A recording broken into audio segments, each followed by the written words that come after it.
Kembali akan menceritakan kisah tentang nabi-nabi Allah. Nabi satu ini termasuk dalam 25 nabi yang namanya tercantum di dalam Al-Quran. Kisahnya sangat menarik untuk disimak, karena setan bahkan sampai iblis turun tangan pun tak sanggup untuk menggoda manusia pilihan Allah Subhanahu wa Ta'ala ini. Ditambah lagi, nabi ini seringkali dikait-kaitkan dengan tokoh Buddha. Banyak yang beranggapan bahwa beliau adalah sosok Siddhartha Gautama yang menjadi pendiri dari agama Buddha. Untuk itu, di video kali ini, kita akan membahas tentang kisah Nabi Allah Zulkifli alaihissalam. Assalamualaikum warahmatullahi wabarakatuh, sobat beriman yang dimuliakan Allah. Alangkah lebih baik jika sahabat sekalian bantu channel ini terus berkembang dengan cara like, komen, dan subscribe. Semoga kita selalu dalam keadaan sehat walafiat, dipanjangkan rezekinya, dan dimudahkan urusannya. Amin ya rabbal alamin. Nama Nabi Zulkifli disebutkan hanya dua kali di dalam Al-Quran, yaitu di dalam surat Syad ayat ke-48. Dan ingatlah kan Ismail, Ilyasa, dan Zulkifli. Semuanya termasuk orang-orang yang paling baik. Kemudian di surat Al-Anbiya ayat ke-85. Dan ingatlah kisah Ismail, Idris, dan Zulkifli. Semuanya mereka termasuk orang-orang yang sabar. Meskipun Zulkifli tidak disebutkan secara tegas dalam Al-Quran bahwa beliau adalah seorang nabi, karena di kedua ayat tersebut nama Zulkifli disebutkan dengan pujian bersamaan dengan para nabi lainnya, maka para ulama dan sejarawan menyimpulkan bahwa Zulkifli juga seorang nabi. Menurut pendapat dari Imam Ibnu Katsir di dalam tafsir Al-Quran Al-Azim, beliau menegaskan bahwa Zulkifli adalah seorang nabi utusan Allah Subhanahu wa Ta'ala. Alasan beliau, tidak ada seorang pun yang namanya disebut dalam deretan nama nabi-nabi, kecuali dia adalah seorang nabi. Akan tetapi teman-teman, ada pula beberapa ulama yang menyebutkan bahwa Zulkifli bukanlah seorang nabi. Akan tetapi, beliau hanyalah seorang yang saleh dan adil. Di antara sekian banyak ulama yang berpendapat demikian adalah Imam Ibnu Jarir At-Tabari. Teman-teman, Zulkifli bukanlah nama sebenarnya. Itu adalah sebuah julukan atau nama kehormatan yang diberikan untuk seseorang. Di dalam kitab Ibnu Katsir, nama asli dari Zulkifli adalah Basyar atau Bashar. Disebutkan juga di sana bahwa Nabi Zulkifli adalah putra dari Nabi Ayub alaihissalam. Jadi nasab beliau adalah Basyar bin Ayub. Nasab lengkapnya adalah Bashar bin Ayub bin Amus bin Tawaf bin Rum bin Aish bin Ishaq bin Ibrahim al-Khalil. Beliau hidup sekitar abad ke-16 sampai abad ke-15 sebelum Masehi dan diutus Allah Subhanahu wa Ta'ala kepada suatu kaum yang bernama Arami atau Amori. Kaum ini adalah bangsa Romawi kuno yang tinggal di wilayah sekitar Damaskus, Suriah, dan Yordania. Di sanalah Nabi Zulkifli melanjutkan tugas kenabiannya dari ayahnya, yaitu Nabi Ayub. Ini adalah pendapat dari Imam Ibnu Katsir. Namun, para ulama lain ada yang berbeda pendapat tentang kapan masa diutusnya Nabi Zulkifli ini. Kalau menurut Imam Ibnu Jarir At-Tabari, Nabi Zulkifli adalah penerus dari Nabi Ilyasa yang hidup sekitar abad ke-9 Masehi. Namun, antara Imam Ibnu Katsir dan Imam At-Tabari sama-sama menyebutkan bahwa Nabi Zulkifli adalah salah seorang raja di negeri Syam. Kisahnya begini, teman-teman. Ada sebuah negeri di Syam yang dipimpin oleh seorang raja saleh. Raja ini merupakan salah seorang nabi yang diutus Allah Subhanahu wa Ta'ala. Beliau bernama Raja Ilyasa atau Nabi Ilyasa. Ketika itu Nabi Ilyasa sudah sangat tua dan beliau tidak memiliki anak laki-laki sebagai penerusnya. Maka ketika itu Nabi atau Raja Ilyasa mengumpulkan rakyatnya di suatu tempat. Kemudian Nabi Ilyasa berkata, "Wahai kaumku, saat ini aku sudah sangat tua dan tidak memiliki pengganti di kerajaan ini. Aku akan menunjuk salah seorang di antara kalian untuk menjadi penggantiku selagi aku masih hidup dan agar aku bisa melihat bagaimana kerjanya. Siapa yang mau menerima 3 hal dariku, maka aku akan tunjuk dia sebagai penggantiku. Yang pertama, selalu berpuasa di siang hari. Yang kedua, selalu salat pada malam hari. Dan yang ketiga, dia tidak pernah marah seumur hidupnya. Siapakah dari kalian yang mau?" Makanya, orang-orang dari kaumnya merasa tak sanggup melakukannya. Mereka pun saling tatap-tapan satu sama lain, berharap salah seorang di antara mereka ada yang tunjuk tangan. Namun, ditunggu beberapa lama, tak satu pun orang mau melakukannya ketika itu. Lalu dari barisan belakang ada yang menyahut, "Saya, wahai Nabiullah." Suara itu berasal dari seorang laki-laki yang usianya masih sangat muda. Pemuda ini bernama Bashar. Kemudian Nabi Ilyasa berkata, "Wahai anakku, engkau masih sangat muda. Tugas ini sangatlah berat untukmu." Nabi Ilyasa pun menolak pemuda ini karena dirasa dia masih sangat muda dan terlihat masih sedikit pengalaman. Keesokan harinya, di tempat yang sama dan dengan orang-orang yang sama, Nabi Ilyasa berseru hal yang sama lagi kepada kaumnya. Tapi tetap saja ketika itu tak ada yang mau menerima tawaran tersebut, kecuali pemuda yang bernama Basyar. Dia kembali mengacungkan tangan, dan lagi-lagi Nabi Ilyasa menolaknya dengan alasan yang sama. Sampailah pada hari ketiga, Nabi Ilyasa berseru hal yang sama. Beliau berharap kali ini bukan hanya Basyar saja yang tunjuk tangan. Tapi ternyata teman-teman, sama seperti kemarin, ketika itu hanya Basyar yang tunjuk tangan dan menyanggupi segala persyaratan tersebut. Alasan detail Nabi Ilyasa menolak adalah karena selain dia harus menjadi raja yang menjamin kesejahteraan semua kaumnya, dia juga harus menjadi hakim yang adil, yang bisa berlaku bijaksana dalam memutuskan segala permasalahan kaumnya. Nah, karena Basyar ini masih sangat muda, Nabi Ilyasa khawatir dia tidak bisa berlaku adil dan bijaksana. Akhirnya, karena sudah 3 kali tidak yang mau, Nabi Ilyasa pun mengangkat Basyar menjadi raja sekaligus hakim. Namun, kegiatan yang dilakukan Basyar tetap dipantau oleh Nabi Ilyasa. Basyar pun mulai menjalani puasa di siang hari dan salat atau beribadah sampai larut malam. Sehari-hari, dia juga selalu menahan amarahnya. Nabi Ilyasa kagum dengan pemuda ini. Tak disangka-sangka, dia sanggup menjalani semua persyaratan itu. Dia juga luar biasa bijak dalam menyelesaikan segala masalah di dalam kaumnya. Nabi Ilyasa bangga kepada Basyar yang telah menepati janji-janjinya. Karena itu, Basyar diberikan julukan Zulkifli, yang artinya sanggup, karena kesanggupannya menjalankan semua persyaratan. Ditambah lagi, dia selalu berlaku adil dan bijaksana. Sobat beriman yang dimuliakan Allah, kisah naiknya Zulkifli atau Basyar menjadi raja disampaikan oleh Imam Ibnu Katsir di dalam kitabnya yang berjudul Qisasul Anbiya. Hanya saja nama rajanya berbeda, bukan Nabi Ilyasa, melainkan di sana dituliskan raja itu bernama Yasa. Lain halnya di dalam kitab Ibnu Jarir, beliau menuliskan bahwa raja pada masa itu adalah Nabi Allah Ilyasa. Seiring berjalannya waktu, Nabi Ilyasa pun meninggal dunia. Kini Raja Zulkifli tak ada lagi yang memantau. Sepeninggal Ilyasa, Nabi Zulkifli memimpin negeri Syam dengan sangat baik. Zulkifli sangat mementingkan urusan rakyatnya daripada urusan dirinya dan keluarganya. Beliau memegang teguh janjinya untuk selalu berpuasa di siang hari, beribadah di malam hari, dan tak pernah sekalipun marah. Zulkifli selalu sabar dalam keadaan apapun. Di sisi lain, iblis kesalehan dan kebaikan Nabi Zulkifli dalam memimpin rakyatnya, serta begitu kuatnya dia memegang janji. Maka iblis pun tak tinggal diam. Kemudian iblis mengutus tentaranya, yaitu setan-setan yang sangat kuat, untuk menggoda Zulkifli supaya minimal goyah sedikit keimanannya. Berkali-kali iblis mengutus setan untuk menggoda, berkali-kali pula mereka gagal. Tak ada satupun setan yang berhasil menggoda Nabi Zulkifli ini. Akhirnya, iblis berinisiatif untuk turun tangan langsung menggoda Nabi Zulkifli. Dia pun mulai mencari waktu yang tepat.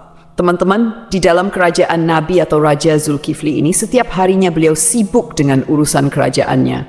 Setiap hari jadwal beliau dari pagi sampai siang adalah berangkat ke pengadilan di negeri itu untuk menjadi hakim dan menyelesaikan masalah-masalah rakyatnya. Kemudian, persidangan dilanjutkan kembali setelah beliau bangun. Persidangan pun berlangsung hingga sore atau malam hari. Malam harinya, beliau beribadah dan berdoa sampai larut malam. Keesokan paginya, beliau kembali ke persidangan. Begitulah rutinitas yang dilakukan Nabi Zulkifli setiap harinya. Zulkifli benar-benar merupakan figur seorang raja yang memuliakan seluruh rakyatnya. Melihat kesalehan Nabi Zulkifli, iblis pun mencari peluang untuk menggoda beliau. Kali ini, iblis berniat membuat Nabi Zulkifli marah, agar beliau melanggar janjinya kepada Nabi Ilyasa untuk tidak marah sama sekali. Akhirnya, pada suatu hari, iblis datang menemui Nabi Zulkifli dengan menyamar sebagai seorang kakek tua renta dan miskin. Hari itu, Nabi Zulkifli sedang merasa sangat lelah. Ketika jam istirahatnya tiba, beliau segera pulang lebih awal untuk tidur siang. Baru saja beliau hampir terlelap, iblis yang menyamar sebagai kakek tua mengetuk pintu kamarnya. Dari dalam kamar, Nabi Zulkifli bertanya, "Siapa itu?" Iblis menjawab, "Aku orang tua yang teraniaya." Nabi Zulkifli pun bangun dan membukakan pintu. Iblis kemudian mengarang cerita mengaku bahwa ia mengalami banyak perlakuan semena-mena dari kaumnya. Ia terus bercerita panjang lebar hingga waktu istirahat Nabi Zulkifli habis. Meski kelelahan, Nabi Zulkifli tetap mendengarkan cerita itu dengan sabar. Ketika tiba waktunya untuk kembali ke persidangan, Nabi Zulkifli berkata, "Wahai paman, engkau bisa meneruskan ceritamu nanti. Datanglah ke tempat persidangan sore ini. Aku akan membantu menyelesaikan masalahmu di sana." Nabi Zulkifli pun kembali ke persidangan dan menjalankan tugasnya sebagai hakim. Namun ketika sore tiba, kakek tua itu tidak kunjung datang.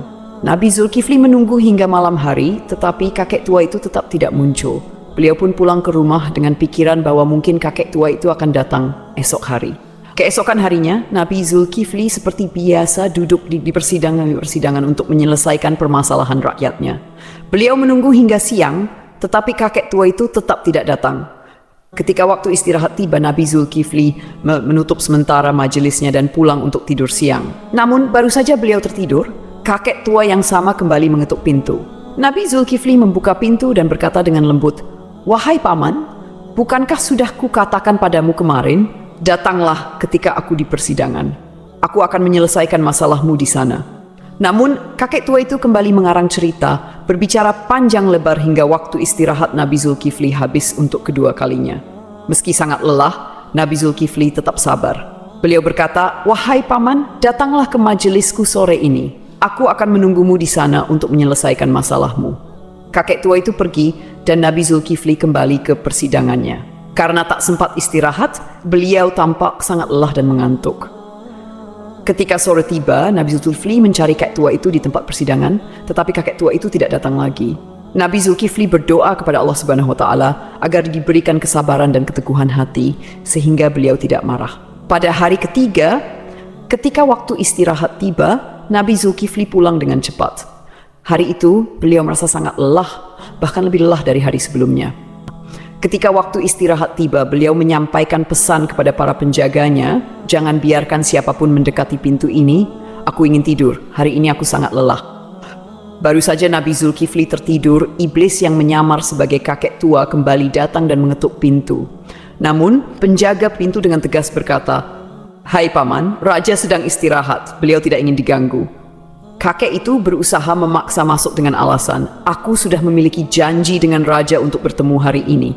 Namun, penjaga tetap tidak mengizinkannya dan memintanya menunggu hingga waktu istirahat selesai. Iblis pun pergi, tetapi kemudian dia menemukan sebuah lubang di atas kamar Nabi Zulkifli. Melalui lubang itu, iblis memanjat dan masuk ke dalam kamar Nabi Zulkifli yang sedang tertidur. Iblis mendekati Nabi Zulkifli untuk membangunkannya dengan tujuan membuat beliau marah. Saat terbangun, Nabi Zulkifli melihat kakek tua itu dan bertanya, "Hai paman, apa yang kau lakukan di kamarku? Bukankah aku telah menyuruhmu untuk menemuiku di persidangan?" Hampir saja Nabi Zulkifli marah, tetapi beliau menahan amarahnya dengan sekuat tenaga.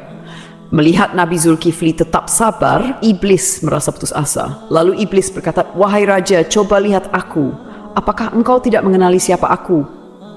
Nabi Zulkifli memperhatikan lebih jelas dan berkata, "Engkau pasti musuh Allah." Kakek tua itu menjawab, "Benar, aku adalah iblis. Engkau membuatku tak berdaya dalam segala hal.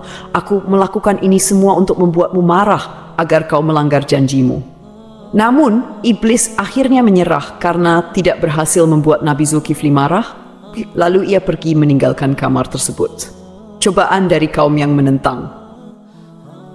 Selain gangguan dari iblis, Nabi Zulkifli juga menghadapi cobaan lain berupa pemberontakan dari sebagian kaumnya. Beberapa orang dari kaumnya menentang kekuasaannya dan berencana menghancurkan kerajaannya. Mereka bahkan ingin Nabi Zulkifli turun dari jabatannya sebagai raja. Melihat situasi ini, Nabi Zulkifli mengumpulkan pasukannya untuk melawan para pemberontak. Sayangnya, sebagian besar kaumnya enggan ikut berperang karena takut mati di medan perang. Mereka memberikan syarat yang hampir mustahil, yaitu jaminan bahwa mereka akan tetap hidup dan tidak terbunuh selama pertempuran. Nabi Zulkifli pun berdoa kepada Allah Subhanahu wa Ta'ala, memohon agar seluruh pasukannya diberikan keselamatan. Dalam pertempuran yang berlangsung sengit, doa Nabi Zulkifli dikabulkan oleh Allah. Tidak ada satupun anggota pasukannya yang gugur, dan pasukan Nabi Zulkifli berhasil meraih kemenangan. Keberhasilan memimpin kerajaan. Setelah kemenangan itu, kerajaan Nabi Zulkifli menjadi lebih tentram dan sejahtera. Nabi Zulkifli memimpin dengan keadilan dan kebijaksanaan, menjalani hidup dengan sederhana, serta selalu mementingkan kesejahteraan rakyatnya. Beliau dikenal sebagai pemimpin yang sabar, tidak pernah marah, dan selalu memegang teguh janjinya. Dalam tafsir Imam At-Tabari, disebutkan bahwa Nabi Zulkifli adalah penerus dari Nabi Ilyasa. Namun, sebagian ulama lainnya meyakini bahwa Nabi Zulkifli adalah orang yang sama dengan Nabi Yehezkiel yang dimakamkan di Babilonia di sebuah tempat bernama Al-Kifl yang kini berada di kawasan Irak. Abdullah Yusuf Ali dalam The Holy Quran menyebutkan bahwa kata Kifli adalah bentuk Arab dari Yehezkiel yang berasal dari bahasa Ibrani. Berdasarkan pendapat ini, Zulkifli bukanlah sebuah julukan melainkan nama asli. Terlepas dari kebenaran pendapat ini, para ulama seperti At-Tabari, Ibnu Katsir, Ibnu Ishaq, dan Ibnu Qutaibah sepakat memandang Yehezkiel sebagai Nabi Allah. Ibnu Katsir bahkan mengisahkan Nabi Zulkifli dan Nabi Yehezkiel sebagai dua cerita yang berbeda. Artinya kedua nabi ini dianggap sebagai tokoh yang berbeda. Ada pula perdebatan panjang yang menyebutkan bahwa Zulkifli adalah sosok Buddha Siddhartha Gautama, seorang tokoh yang diyakini sebagai pendiri agama Buddha. Siddhartha Gautama diperkirakan hidup antara abad ke-6 hingga ke-4 sebelum Masehi. Beberapa pendapat menyatakan Buddha adalah Nabi Zulkifli. Ada juga yang menghubungkannya dengan Nabi Idris, dan bahkan ada yang menyebut Buddha adalah Nabi Khidir. Pendapat ini salah satunya didasarkan pada anggapan bahwa kata Kifli adalah bentuk Arab dari kata Kapil, kependekan dari Kapilawastu, yaitu ibu kota Sakya dan tempat tinggal Siddhartha Gautama sebelum meninggalkan istana. Salah satu pendukung teori ini adalah Hamid Abdul Qadir dalam karyanya Buddha the Great, His Life and Philosophy. Beliau menyimpulkan bahwa prinsip hidup Nabi Zulkifli memiliki banyak kesamaan dengan filosofi yang diajarkan Siddhartha Gautama. Pendapat ini diperkuat oleh Al-Qasimi, seorang ahli tafsir yang menafsirkan surat Tin. Saida, pohon Tin, tempat Buddha mendapatkan wahyu dan menjadi rasul. 2. Pohon Zaitun, tempat Nabi Isa diangkat menjadi nabi dan rasul. 3. Gunung Sinai, tempat Nabi Musa menerima mandat dari Allah. 4. Negeri Mekah yang aman, tempat Nabi Muhammad SAW menerima wahyu. Dalam tafsir tersebut, timbul pertanyaan mengapa agama Buddha dan Kristen disebut lebih awal dibandingkan Yahudi dan Islam. Ibnu Taimiyah menjelaskan bahwa hal ini karena agama Buddha berada lebih jauh dari kebenaran, kemudian Kristen dan Yahudi lebih mendekati, sedangkan Islam disebut terakhir karena kesempurnaannya. Namun, ada juga pendapat lain yang menghubungkan Buddha dengan Nabi Khidir. Dalam Al-Milal wa Nihal yang ditulis oleh As-Syahrastani dijelaskan bahwa jika ajaran-ajaran Buddha benar, maka ia memiliki banyak kesamaan dengan Nabi Khidir. Adapun menyatakan Buddha adalah Nabi Idris didasarkan pada beberapa kesamaan, seperti aturan memakai jubah kebihuan. Dalam kitab Mustadrak Al-Hakim dari Ibnu Abbas disebutkan bahwa menjahit adalah salah satu keahlian Nabi Idris. Dikatakan bahwa Nabi Daud adalah seorang pembuat perisai, Nabi Adam seorang petani, Nabi Nuh seorang tukang kayu, Nabi Idris seorang penjahit, dan Nabi Musa seorang penggembala. Sementara itu, Siddhartha Gautama yang dikenal sebagai Buddha adalah seorang pangeran putra Raja Sudodana. Pada usia 7 tahun, Pangeran Siddhartha memiliki 3 kolam bunga teratai, yaitu kolam bunga teratai biru Upala, kolam bunga teratai merah Paduma, dan kolam bunga teratai putih Pundarika. Kata Acidar Sidra atau Sidar yang merujuk pada makna bunga teratai menjadi hal yang patut diperhatikan, terutama bila dikaitkan dengan Nabi Idris. Kisah Sang Buddha yang mencapai kesempurnaan menuju nirwana dianggap memiliki kesamaan dengan Nabi Idris yang mencapai surga Allah tanpa melalui kematian. Pada suatu malam, Pangeran Siddhartha memutuskan meninggalkan istananya dan menjalani hidup sebagai seorang pertapa. Di usia 40 tahun, beliau dikatakan diangkat sebagai nabi. Sebagaimana nabi-nabi lainnya, Buddha Gautama juga meramalkan kedatangan Nabi Muhammad SAW. Dalam ajarannya, ia menyebutkan tentang Buddha Maitreya. Aku bukanlah satu-satunya Buddha. Selepas aku akan lahir seorang Buddha lagi yang dikenal dengan nama Maitreya. Dia akan memiliki banyak sifat-sifat mulia dan utama. Sejarawan Muslim bernama Al-Biruni yang pernah tinggal bertahun-tahun di India mencatat dalam kitabnya Al-Hind bahwa para penganut Buddha di India tidak menganggap Buddha sebagai Tuhan, melainkan hanya seorang nabi. Demikianlah kisah Nabi Zulkifli yang dihubungkan dengan Siddhartha Gautama. Semoga kisah ini bermanfaat. Mohon maaf atas segala kekurangan. Yang benar datangnya dari Allah SWT, sedangkan kekhilafan berasal dari saya sebagai manusia biasa. Sampai jumpa pada kisah-kisah seru lainnya. Wassalamualaikum warahmatullahi wabarakatuh.